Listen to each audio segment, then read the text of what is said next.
Welcome back, everybody, to the Galactic Knight presentation of Stormskeep win number 128 against League of Fun. We're going to really have to jump right into these attacks. We still have plenty of awesome 3-star attacks to show you. We're going to start off with the Hurricane Rabbit, Big Mac, going against their leader, number 11, with that easy lure CC. Nothing but loons in that CC, so this CC is really going to be easy to take down. Loons go down under poison very quickly. And with an easy lure CC like that, loons were not the troops to bring, because as you see here, they did nothing for this attack. Loons are now down. He does have 2 golems, 17 hogs. He does have 8 Volks on this attack, so he is going ahead and bringing some Volks in here. And it's not just a couple for cleanup. This attack really features those Volks. Both golems are down. He is going to go ahead and attack the east side of this base, and he is doing an awesome job in funneling. As you see here, a lot of people like to funnel starting from inside and work their way out. He's starting from outside and working his way in. That's exactly how you want to funnel. This was a great opening here. Those Valks are able to make quick work of those center structures, and they have nowhere else to go but into the core of the base with the heroes. So I'm going to reiterate, this was an excellent opening for this attack. Really improves his chances of a 3-star, and as you see, as you already know, he did 3-star this base. He now has troops in the core, so he's going to go ahead and start the hog portion of this attack. He's going to start from the north side and make his way counterclockwise. The reason being is he does have troops over there focusing more towards the north, so he goes ahead and puts those hogs in behind to where those defenses are distracted. He is able to take out those defenses with the hogs and leave his core troops still alive. As you see here, hogs are doing excellent work under these heals. He still has 1 more heal left, and he has a perfect spot to be able to drop said heal. Did run over a potential double giant bomb location, but only popped one of those bombs. So we're going to see if during cleanup he is able to either avoid that spot. We'll know if there's a double giant bomb, so we're going to go ahead and see if he's able to avoid hitting that bomb again. But even if he does, still has not much cleanup left to do. As you see, only 26 seconds left of cleanup, so even if he runs over that bomb, it's not going to do too much damage to his attack. And the hogs do end up running over that bomb. They only lost a sliver of health. That was a wonderful attack by the Hurricane Rabbit, the Big Mac. Next attack we're going to look at is a Rowdy Ankrouser going against their number 12, and we've seen this similar type of base setup before. You're probably going to find some Teslas there in the core, which means double giant bombs would be south of the town hall. More than likely that is going to be the setup on this base. Easy lure CC, Hound in the CC, so honestly if I was Rowdy, I would just go and start the attack, not really even worrying about that Hound. Golems are down, so he is going to just go ahead and start this attack. That's a great call. He does have a lot of wizards here on the funnel. Now, unfortunately, he's going to have a lot of wizards dedicate their time to that Hound, but he doesn't have his troops so far into the core that a lot of defenses are hitting them. So that's actually not a bad idea to go ahead and dispose of the Hound right there. In the meantime, the wall breakers did do a great job in getting to that wall. He only brought 4 of them, so he was very precise with the wall breakers. His royals are now going into the center, so they funneled very well. Plenty of skeletons up there at the top, so it's going to be a great thing for his hogs there. He's got 18 hogs, not having to worry about skeletons whatsoever. He's going to go ahead and go from the south side of this attack and avoiding those double giant bomb spots. More than likely his hogs will end up running over them, but he's probably not going to lose too many to those double giant bombs. He's got a lot of defenses to take care of within those heals. There goes the double giant bombs. He did lose a little bit of hogs there, lost a couple more to the spring traps, but he still does have a couple hogs left. There's no need to worry. We obviously know that Rowdy did get a 3-star attack on this base. He doesn't have a whole lot of hogs left, but he does have plenty of cleanup troops left. And he has a witch going over there. Witches do a great job in cleanup because they are going to distract defenses while they go ahead and zap those structures, and the skeletons do work. Hogs sneak up from behind, take out that mortar. All we have left is cleanup. We're going to go ahead and speed through the rest of this attack. As you see, that level 30 Archer Queen is doing awesome work over there. She's breaking walls, she's breaking hearts, and she's not taking any business for it. Wonderful attack here by the Rowdy one going against number 12. He definitely trolled that base. The next attack we're going to look at is Danny Kira going against number 13. And lo and behold, stop me if you've heard this before, Danny Kira is actually going with a Lava Loon. Never seen that one before. She is an awesome Lava Loon attacker. Her and Liz really do Lava Loons very well in war. You're going to see them do it frequently because even on bases that most people, including myself, would never think to Lava Loon, they still do, and they still do very well. On this base, she does have one Golem going, which means she's going to go for that one air defense and that Archer Queen over there. The Archer Queen is really, really towards the outside of this base, making it very easy for that one Golem with the heroes and a few funnel troops to be able to core into that base, take out that Queen, take out that air defense, and be able to start the lava portion of this attack.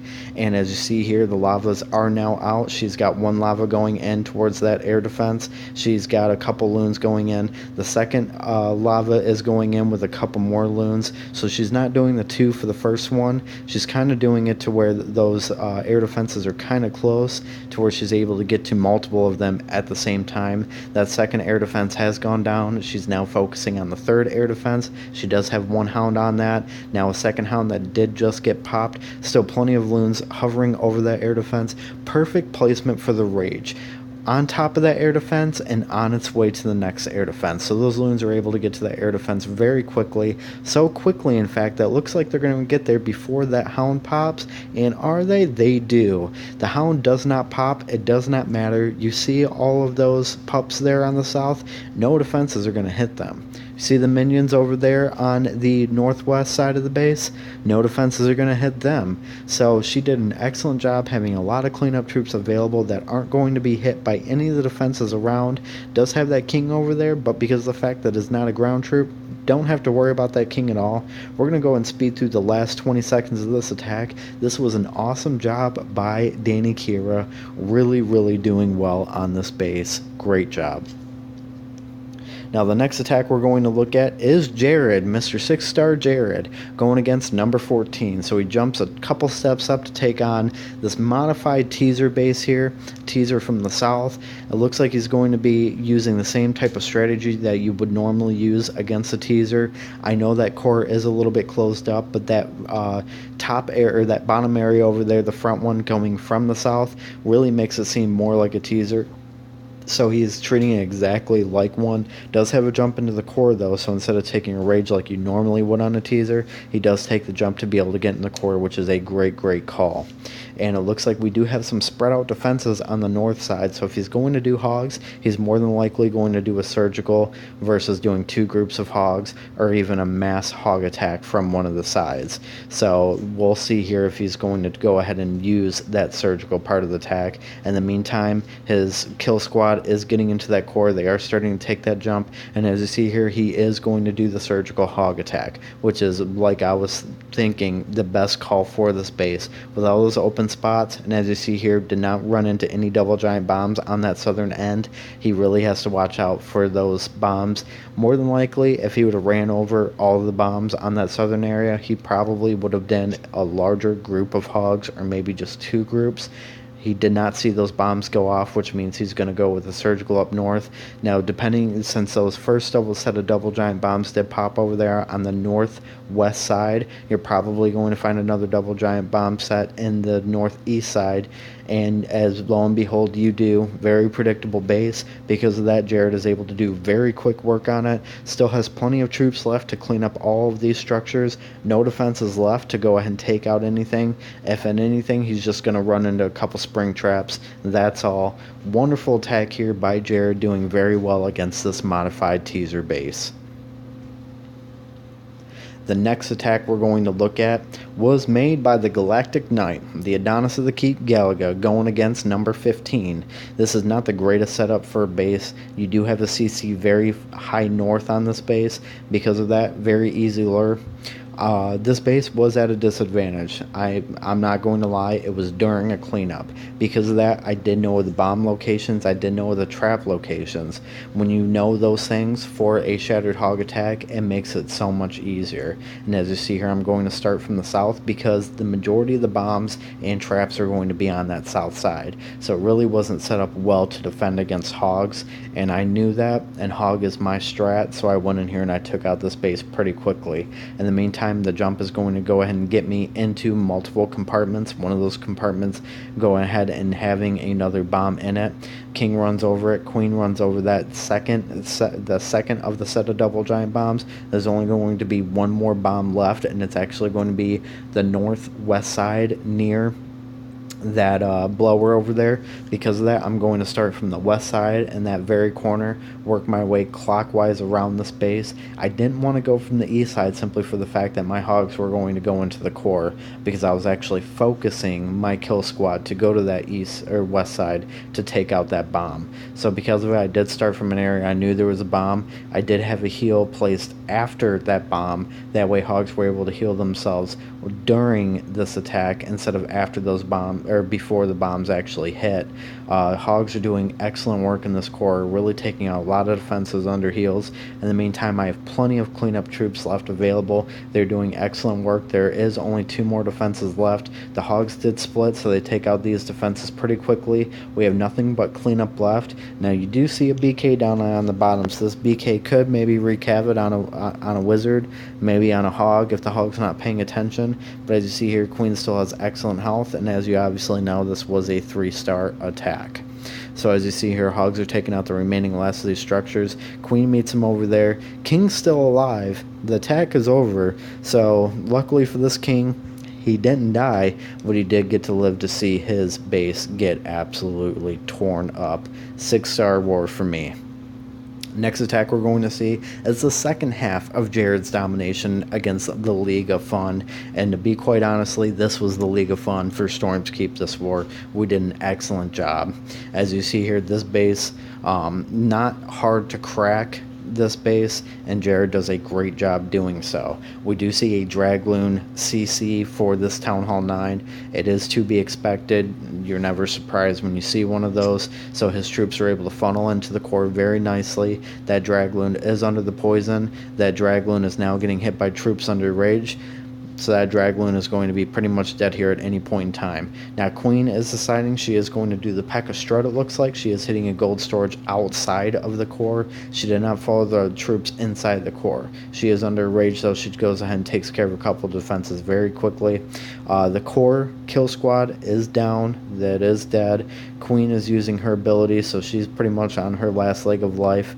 And he's going to go ahead and start the lava portion of this attack. He's going to go ahead and start from that side. He still has 4 air defenses left, so he's really going to have to do excellent work with 4 air defenses still left. So I know it looks bleak right now, but since you know it's a 3-star attack, no need to worry. Sit down and relax. Let Jared handle it. 1 air defense down. He does have a rage over that second air defense. That second air defense is now down. He now has 2 more air defenses left, all north. He only has that 1 fresh hound left. That fresh hound is going against that air defense set to the northeast side.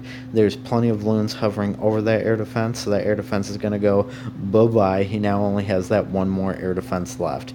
Did drop a couple loons. May have dropped them a little bit early because those loons were distracted, or did not get distracted and had that air defense hitting it. Nevertheless, that air defense does go down. Still has a few loons left, a couple of loons sitting near that rage spell. Unfortunately, they did venture out of that rage spell area, but he still does have plenty of pups around to help with this cleanup. A couple of loons left that split themselves up into 2 groups, which is a really, really good thing, because a group of 20 loons are going to do as much damage to one structure as quickly as a group of maybe 4 or 5 loons. So because of this, you really want your loons to split.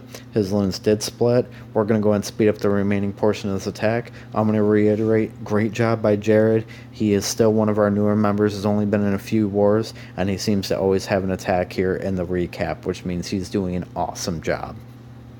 The next attack we're going to look at is Wheat Flash. Bullawheaties going against Smarties. And I I will always take the substance food over the candy food because you know what? I need to get full. I didn't get these curves by eating lettuce. So Wheat Flash going in against Smarties. It looks like he's going to go ahead and go from the north east side of this base, kind of having a golem at the very peak north part. Does have a dragon and a loon over there in the CC, so once again, nothing to really to be surprised about. You're going to see a lot of dragons in Town Hall 9 CCs. Nevertheless, the queen is focusing her way on that dragon area. Did run over a bomb already, so the fact that you're able to run into bombs with your kill squad when you're doing a hog attack, you really want that to happen. Another bomb goes off, so really the bombs were placed on a part of the base that made Wheaty's kill squad have to go a little bit further to reach that queen, but he employed a great strategy by doing it. He now has hogs going in on the exact right part of this base you need his hogs to go in. You need those hogs to take out defenses or at least distract defenses, allowing that queen to live a little bit longer. So he really did a great job employing a great strat on this base. Did run over a bomb, so he's going to have to drop that second heal pretty quickly. That heal is now down in the expo compartment, so those hogs are not going to lose any more health while taking out the probably the strongest defense this board has on here. Drops that third heal down, has most of the defenses still left under that heal. He only has 1 point and 1 splash defense left under not being under heal. Does have a king kind of chasing those hogs around, but that king is going to be right there for those hogs when it finishes off that last defense. Almost max health left on Wheaty's queen, so he had himself a big bowl of Wheaties in the morning before he took out this base. This was an awesome attack right here. Still 10 seconds left of cleanup. About 8 to 10 hogs doing excellent work. Food beats candy every time, I'm telling you folks. And the last attack we're going to look at was made by Town Hall 9 against Town Hall 8. But when you're Town Hall 9, you get to face a Town Hall 8 and you get to use a Town Hall 9 Dragloon on that base, especially when you were a Town Hall 8 where you didn't have that Earthquake Zap technique to take out an air defense. I can't tell you how much fun Mr. Mays, Mr. Schembeckler, Mr. Gerald Ford himself had on this base right here being able to take it out. I guarantee you he was floating on cloud Town Hall 9 taking out this Town Hall 8. Licking his chops, taking on the exact right part of this base. He now has about 10 dragons, it seems like, under that rage. Obviously, no, it wasn't 10. But that's what those dragons are making it seem like, because these are dragons that are absolutely ripping through this base. Those max loons that you don't have as a Town Hall 8 really doing excellent work. And as you see here, he has so many troops left. He has a couple of dragons already kind of chasing on the south end of this map. You have a lot of ground defense south of the map here. So because of it, those dragons are going to remain untouched over there. Look at that level 10 BK. He's just strutting around. He's like, I don't really have to do anything in this attack. I'm just going to go ahead and hit these camps, maybe set up on that other one, have myself a s'more. Really doesn't have to do too much in this attack. Probably didn't even need to drop them, but we're not about showboating here. And as you see here, Legion just doing an awesome job on this base. This was a great job by Mr. Tim Biakabatuka, just really taking out this Town Hall 8 without any fear of messing up on the attack and not getting it. He is now at 100%. Boom, there goes the dynamite. Great job, Harbaugh. Awesome job here. Wonderful win for Storm's Keep. As you see here, we had max XP earned on this base, or on this clan here. And as you see here, you look at the stats, that's just pure domination, folks, right there. You see 15 3-star attacks on a 20v war. That is an awesome job. I'm going to reiterate, very proud of my clanmates here. This was an awesome war. We all had a blast, and as you see here, chat is on fire. We're still just talking about this domination. So, excuse me, I want to go ahead and join in on the fun. You can go ahead and see the ending credits on this video. Awesome job. Till next time, the Donis is out. Storm on.